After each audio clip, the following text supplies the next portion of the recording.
السلام عليكم. الفيديو المرة دي موجه لرواد الأعمال أو الناس اللي بتقود شركات ستارت اب. خلينا ناخد كده فكرة سريعة. أنت النهاردة بتراجع قائمة الدخل بتاعت شركتك، فلقيت إن في تراجع في حجم المبيعات، في تراجع في مؤشرات الربحية، في تراجع عام في الأداء، في حين إن أنت عندك الكابابيلتيز الكاملة إن أنت تعمل حجم مبيعات كبير، والسوق يسمح بذلك، وحجم المنافسة كمان يسمح بذلك، ومع ذلك في تراجع في حجم المبيعات وتراجع في الربحية. طب إيه السبب؟ السبب حاجة من نوع من أنواع التكاليف لا يدرج في القوائم المالية بشكل مباشر، وهو الهيدن كوست أو التكاليف المخفية.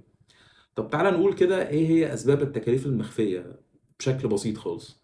أنت النهاردة ممكن يكون في شركتك مفيش internal policy واضحة، مفيش work flow واضح، فبالتالي في تضارب في المصالح بين الإدارات. ليه؟ لأن مفيش منظومة عمل واضحة بتنظم بيئة العمل الداخلية. بلس ان انت ممكن تكون ناس انت مستقطبهم من شركات مختلفة وبيئات مختلفة، فبالتالي كل واحد عنده فكر. فالنهارده لو انت الشركه ما فيهاش الدستور بتاعها او الورك اللي هو الانترنال بوليسي والورك فلو الواضح بتاعها، ده يؤدي لايه؟ ان كل اداره بتشتغل على حسب رؤيتها هي. انت ما عملتش توحيد للاهداف واستراتيجيك دايركشن واضح ما بين كل الادارات، فكل واحد شغال بدماغه. ده يؤدي لايه في الاخر؟ ان القرار الاداري بقت تكلفته عاليه جدا. يعني التاسك بدل ما كان بياخد مثلا ساعه، بقى بياخد 3 ساعات او ياخد يوم. شوف انت بقى تكلفه اليوم دوت عامله ازاي.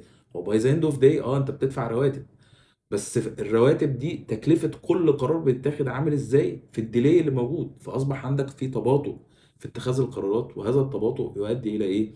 تراجع المبيعات. تمام. وارتفاع التكاليف قصاد الكلام دوت. بلس ان انت هتلاقي كل الادارات تحولت بقى لايه؟ ان كل اداره شغاله في جزيره منعزله لوحدها، ايزوليتد ايلاند. الادارات مش بتكلم بعض، مش مفيش كونكشنز مباشره بين الادارات وبين بعضها. فده يؤدي لايه في الاخر؟ بيؤدي ان كل واحد بيشتغل من وجهة نظره.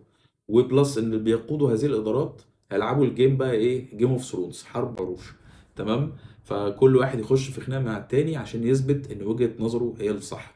تعالى بقى تحت عند الجونيور ليفل والسينيور ليفل بتاع، هتلاقي ان الناس الكفاءات اللي موجوده عندك كمان بقت بتمشي. فحجم التيرن اوفر بتاع البني ادمين زاد، كله عمال يمشي وبينط من المركب قبل ايه؟ قبل ما تغرق. بالتالي ده يؤدي معاك لايه في الاخر؟ يؤدي لحدوث تراجع في المبيعات، خسائر، تكاليف بزياده. انت عمال تدفع في رواتب، طبعا كل شويه تعمل اجتماعات عشان تفض الاشتباكات، تمام، ما بين الادارات وبين بعض.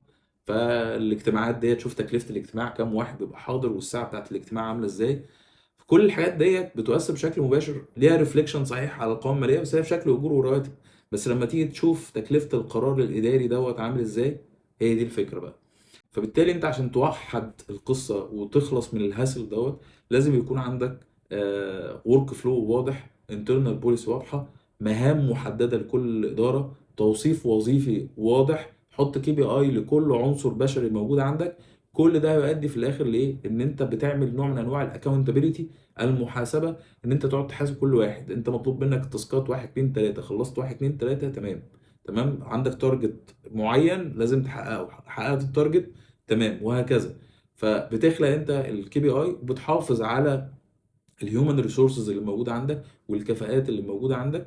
وبالتالي ده اكيد لما انت هتعمل كده وتوحد الاهداف، ده هيكون له انعكاس على مؤشرات الربحيه بتاعك وارتفاع حجم المبيعات.